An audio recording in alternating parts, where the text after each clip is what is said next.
د رمضان په میاشت کې اجوین د زیرې چیز کولو حیرانوونکې ګټې. جی ناظرین، تاسو ګورئ باسین خبر. زه یم شهید جان زیب.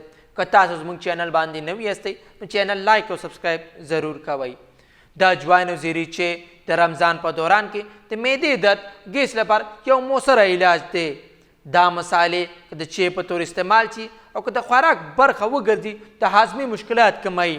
د روژې پر مهال یو ګټور مصروف ثابته کیږي.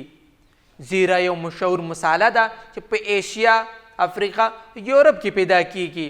دا د بدن لپاره ډېر ګټې لري. د دنیا ټول خلک دا د خوندونو لپاره خوراکونو کې استعمالوي. د ډېرو نسلونو نه خلک د بدهضمۍ د سر درد علاج لپاره زیره استعمالوي.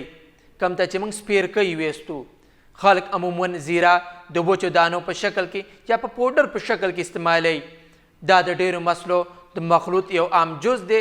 سربیرې پر دې زیره د دنیا په ډېرو برخو خصوصا جنوبي ایشیا، ایران کې د 100 کلونو نه د علاج په توګه هم استعمالیږي.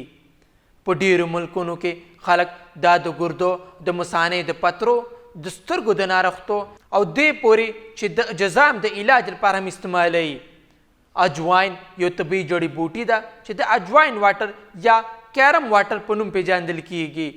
د اجوین به تروی او ګرم خاصیت لري چې د هاضمې سیستم ته واده ورکوي. دا د اشتها زیاتولو، د معدې مسایل، د خوراکي نل د پاکوالي لپاره ګټور ثابته شوی دی. د روژه ماتې پر مهال اجوین او زیره د خوراک برخه جوړه کوي. دا مسالې تاسو د فروټ چاټ، سلاد یا د وریجو او په نونګالو کو ترکیب په طور باندې استعمالولی شئ. د اجوین اوبه د معدې د ګیس، تیزابیت، د هاضمې د مشکلاتو لپاره یو عام کورنۍ دوايي ګڼل کیږي. تحقیقات ښیي چې اجوین ګیسټریک السر په علاج کې مرسته کوي ځکه چې دا د بدن لپاره قوي انټي اکسیډنټس لري. همدغه رنګه د اجوین او زیرې چې د وینې شوګر یا کوم ته چې موږ بلډ شوګر ویسته هغه هم کنټرولوي چې د شوګر ناروغتو نه د بچ کېدو لپاره ګټور ثابته شوی دی.